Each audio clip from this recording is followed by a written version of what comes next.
que valent les phytoestrogènes contre les symptômes de la ménopause? Dans l'alimentation ou en compléments alimentaires, les isoflavones du soja intéressent les femmes qui cherchent à soulager leur bouffée de chaleur sans prendre le traitement hormonal de la ménopause. Mais ces estrogènes naturels sont-ils efficaces et sans danger? De nombreux compléments alimentaires destinés aux femmes ménopausées contiennent des phytoestrogènes issus du soja, de la sauge, de la luzerne, du trèfle ou du houblon. Ces composés naturels sont recherchés car leur action dans l'organisme ressemble à celle des hormones féminines.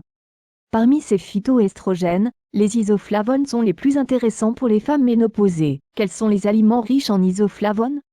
Dans l'alimentation, les isoflavones sont présents dans des légumineuses comme les pois chiches. Mais les quantités les plus significatives se retrouvent dans le soja, précise le Dr Jean-Michel Le Cerf, responsable du département nutrition et activité physique de l'Institut Pasteur de Lille.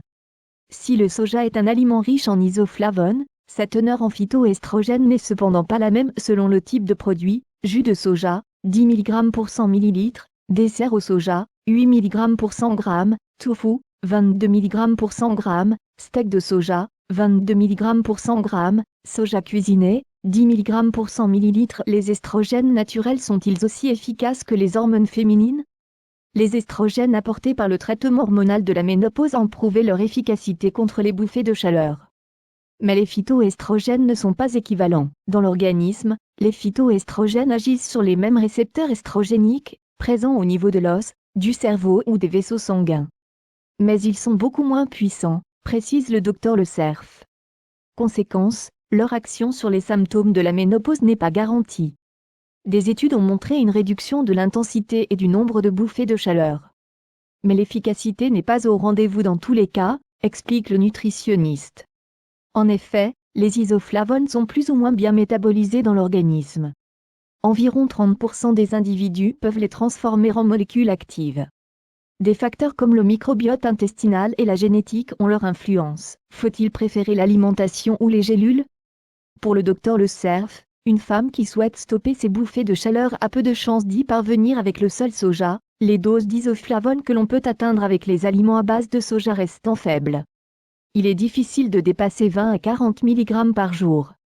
Or, pour obtenir un effet sur les bouffées de chaleur, il faudrait un apport supérieur, de l'ordre de 60, 80 ou 100 mg par jour, selon les femmes, explique-t-il. La prise d'un complément alimentaire permet d'atteindre ces doses quotidiennes. Mais, l'Agence nationale de sécurité sanitaire de l'alimentation en se recommande de ne pas dépasser 1 mg par kilo et par jour, soit 60 mg pour une femme de 60 kg. Or, avec ces teneurs en isoflavones, il peut y avoir des effets sur le sein. Quel risque de cancer du sein avec les phytoestrogènes? Aux doses alimentaires, soit 10 à 20 mg par jour, les isoflavones ne présentent aucun risque pour le sein. Au contraire. Des études ont montré que consommer du soja réduit le risque de cancer du sein, le risque de récidive et la mortalité, explique le Dr Le Cerf. En revanche, avec les compléments alimentaires, la situation est plus complexe.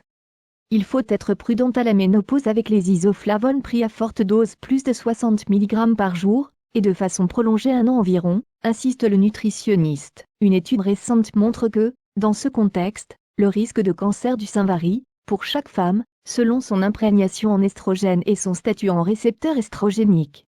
Il augmente après la ménopause et chez les femmes dont les récepteurs aux estrogènes sont négatifs, à plus forte raison après un cancer du sein d'hier. Ces femmes à risque peuvent consommer du soja, mais devraient éviter les compléments alimentaires à base d'isoflavones. En revanche, le risque est diminué en préménopause et en début de ménopause, chez les femmes sans antécédent de cancer du sein. À la ménopause, la carence en estrogène augmente le risque d'ostéoporose. Les isoflavones du soja ont, en se fixant sur les récepteurs estrogéniques, une action protectrice sur l'os, mais moins importante que l'apport en calcium. À la ménopause, les végétariennes doivent consommer 3 produits laitiers par jour, dit le Dr Le Cerf. À privilégier aussi, les eaux minérales riches en calcium et par, Courmayeur, contre Exoville.